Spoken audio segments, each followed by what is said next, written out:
আজকে না বেশ সকালবেলা ঘুম থেকে উঠেছি। যখন উঠেছিলাম না বাইরেটা প্রচণ্ড অন্ধকার ছিল।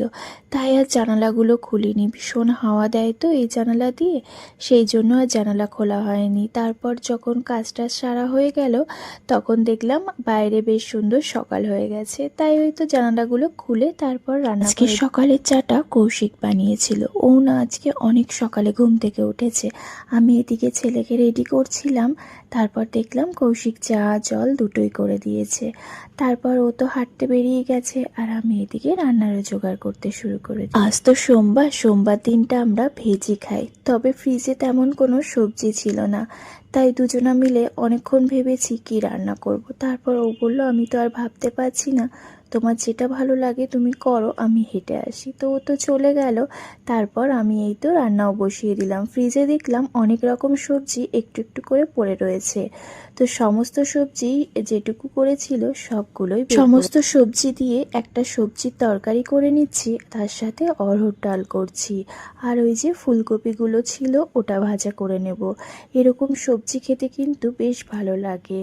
আমি এদিকে রান্না করছিলাম, কৌশিক বলল তাহলে ব্যাগটা দাও, আমি বাজার করে আসি। ও হেঁটে আসলো, তারপর ওকে আবার একটু চা করে দিয়েছিলাম। চাটা খেয়ে ও বেরিয়ে গেল বাজারে।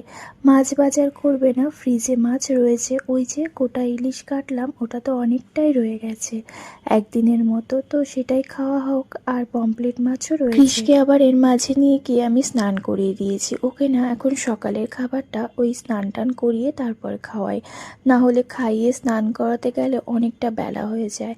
এদিকে ওকে খাওয়াতে খাওয়াতে সবজিটাও হয়ে গেল, রান্নাও হয়ে গেল। রান্নাঘরটাও আমি একটু ক্লিন করে নিচ্ছি। আমি তো রান্নার শেষে আবার ঘরটা একটু মুছে রাখি, বাকি ঘরগুলো একটু ঝাড় দিয়ে রাখবো। সকালবেলা তো সমস্ত ঘর বারান্দা মুছেই রাখি, শুধু এখন একটু ঝাড় দিয়ে নেব, তাহলেই হয়ে যাবে। জামা কাপড়গুলো কালকে মেলে দিয়েছিলাম, সেগুলোও শুকিয়ে গেছে। এদিকে জামা কাপড়গুলো তুলে নিয়েছি। কৌশিকও বাজার থেকে চলে এসছে। খুব বেশি বাজার আনিনি, তবে সবই শীতের সবজি।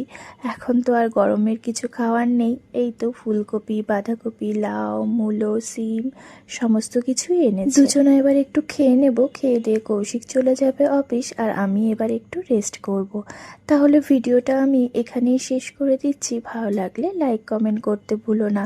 আর প্লিজ প্লিজ ফলো করে আমার পাশে থেকো। তোমরা সবাই অনেক ভালো থেকো, সুস্থ থেকো। টাটা।